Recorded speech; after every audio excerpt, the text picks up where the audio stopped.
amici! Oggi prepariamo un piatto pugliese buonissimo, gli spaghetti all'assassina. Si chiama all'assassina perché il colore è un rosso intenso e la particolarità è che non vanno cotti nell'acqua bollente gli spaghetti, ma direttamente nella salsa. Andiamo a cucinare!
Mettiamo gli spaghetti crudi dentro la padella con la salsa.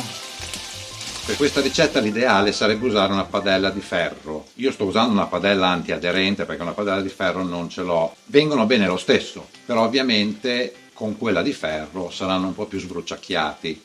Lasciamo soffriggere gli spaghetti per qualche minuto su un solo lato. Vedete? Si stanno sbruciacchiando, perfetto. Adesso è il momento di girarli, facendo attenzione a non romperli.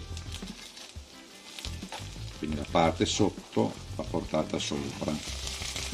Perfetti, vedete? Sbruciacchiatini. Li dividiamo un po'.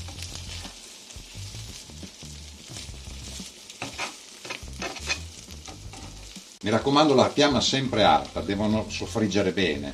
Quando la passata si sarà assorbita, cominciamo ad aggiungere il brodo di pomodoro che abbiamo preparato prima.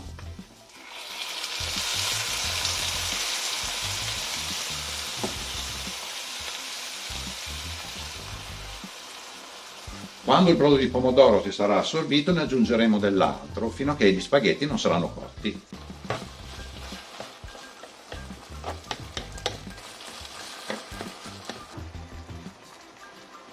Possiamo anche togliere lo spicchio d'aglio diviso in due.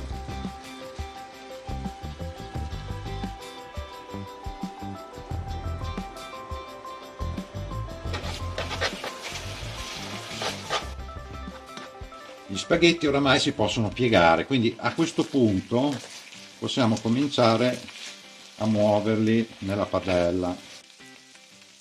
Quando gli spaghetti saranno quasi cotti, la salsa di pomodoro deve essere tutta assorbita e gli spaghetti, perché non sono stati bolliti nell'acqua, rimangono un po' più durettini, ma deve essere così, saranno un po' croccantini, buonissimi.